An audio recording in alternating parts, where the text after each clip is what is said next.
Hi,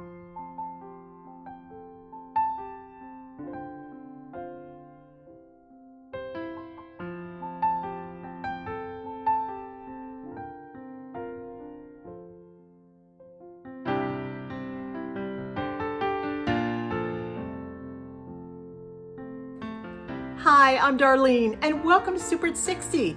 Welcome to my home and welcome to my kitchen. Today, it's all about banana bread. Those of you who know me know that I have been on the quest for the absolute perfect banana bread, and I have cut them out of newspapers, magazines. I have cookbooks, I have baking books, I have friends, I have neighbors. I have my grandmother's, my great grandmother's banana bread recipe.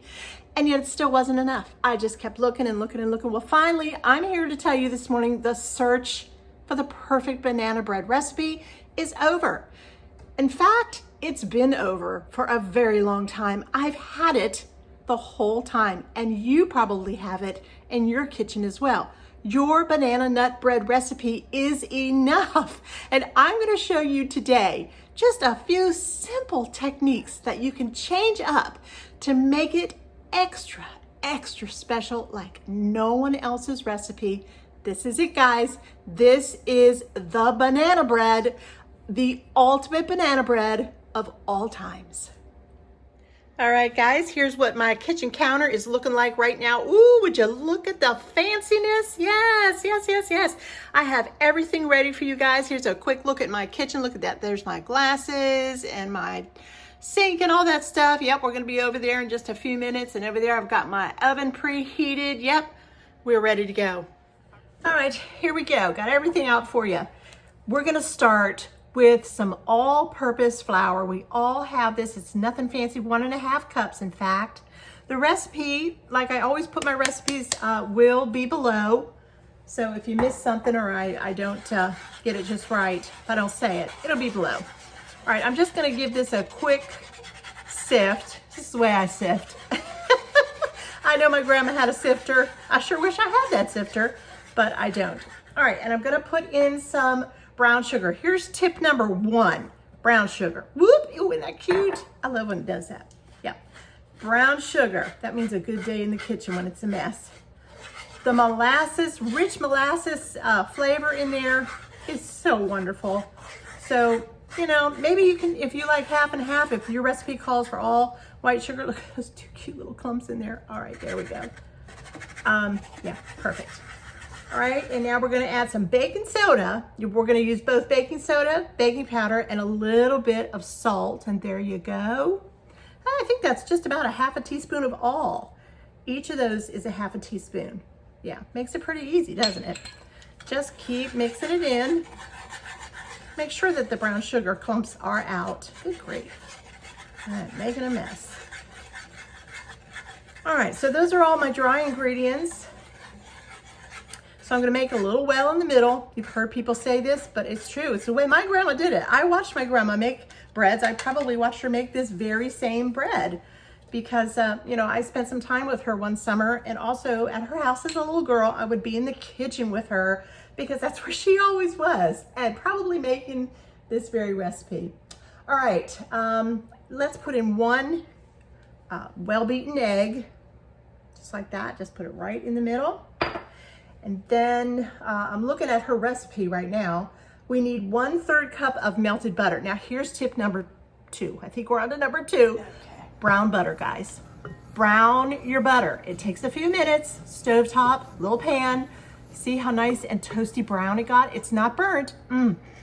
It's brown. It smells like nuts. It is so good. Look at the color. Just look at that beautiful color. Brown butter makes all the difference in the world. You will love browning your butter. It is really a special technique. So that's number 2. And then number 3, I'm looking, I don't want to miss a thing. You're gonna need about 4 tablespoons of, yes, buttermilk, real buttermilk. Try desperately to have it in your home. And there it goes. That's about, I'm gonna say about 4 tablespoons, and I did keep my buttermilk out because you may need a little bit more. And that's how my grandma cooked. and bake even. You know, she just did it that way, so I'm gonna do it that way. I'm gonna put in just a little splash of my vanilla because why not? It's just all good. All right, so then that's it for right now. Let's go ahead and mix that up. Mix your wet right in the middle here. Make sure it's all well incorporated. Okay, usually a whisk and a rubber spatula are pretty good for that. All right, and just gently get that flour going from the sides.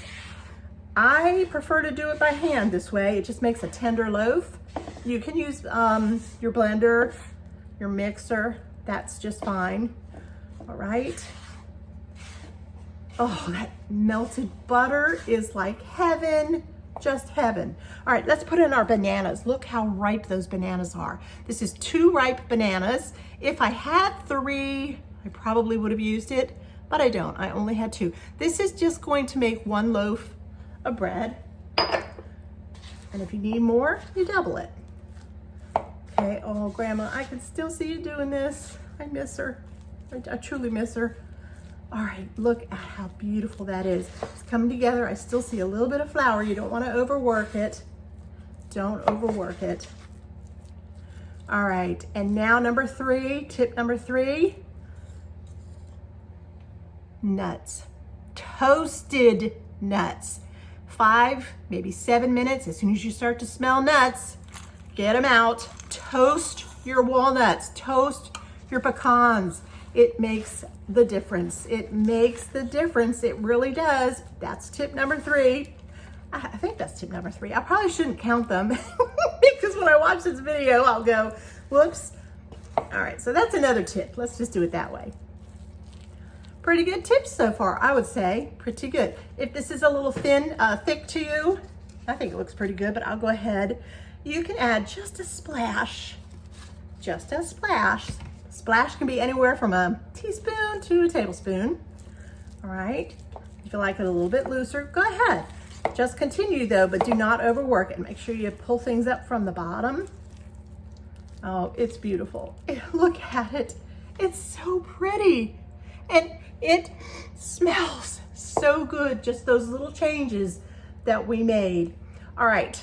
Let me get my pans and everything all prepared for you, and I'll be right back.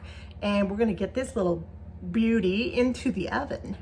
Alrighty, another tip is I take my little bread pan and I'm just going to, you know, give it a spray or butter it, whatever you like, just like we always do. But for something a little bit special, I'm gonna take some cinnamon sugar, just some sugar with a little bit of cinnamon added to it, and I'm gonna sprinkle my pan with it. The sides, everything. So get it in there, just like that, and then tap it all around. Make sure the bottom is covered and the sides. Similar to that. If you missed a spot, just go back and try again. All right, here's my pan and here's my beautiful banana nut bread batter. I'm gonna go ahead and put it right in. Just treat it very gently. You still don't want to overmix, so just very gently put it into the pan. There we go, all done.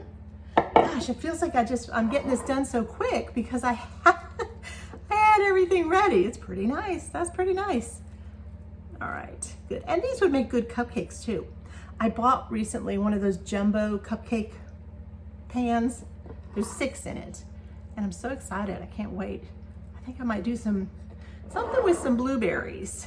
Wonder what that could be. All right, so the pan is just all nice and smooth. Now I'm gonna show you one last final tip. All right. I bought my banana. All right, right down the middle of the pan, right smack down the middle of the pan. I'm gonna take some maple syrup, yes we are, and I'm gonna gently pour it. Oops, gently, Darlene. It comes out so fast. There you go. If all you have is like a breakfast kind of imitation syrup or something like that. If you don't have pure syrup, that's fine. Now this just looks like a mess, but you should have a nice straight line. 100% pure maple syrup is much more liquidy than your breakfast syrupy stuff. That's kind of really thick. All right, but this is okay. This is just fine.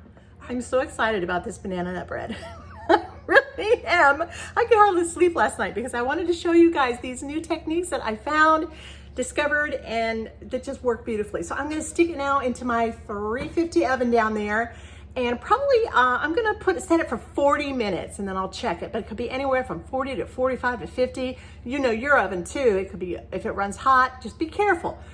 Don't leave, and don't take a phone call and walk away or anything like that when you're baking. All right, I'll be right back.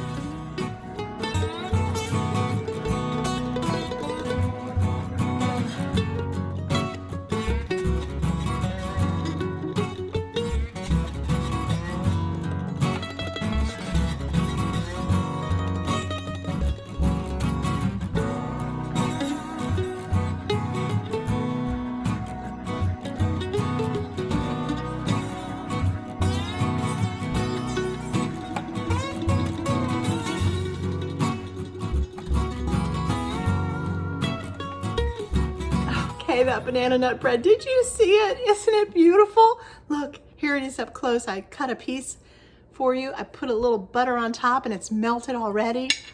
Look, you can see the nuts in there and everything. It is just such a beautiful color.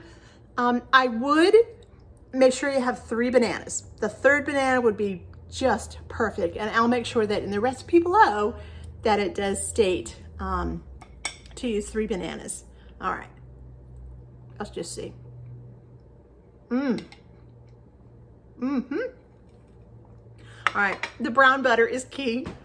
Brown butter, the maple, the cinnamon from the cinnamon sugar crust that we put around the edges. This is it. I'm not looking anymore. Don't send me any more banana nut breads, bless your hearts. I'm done. And this is my great-grandmother's.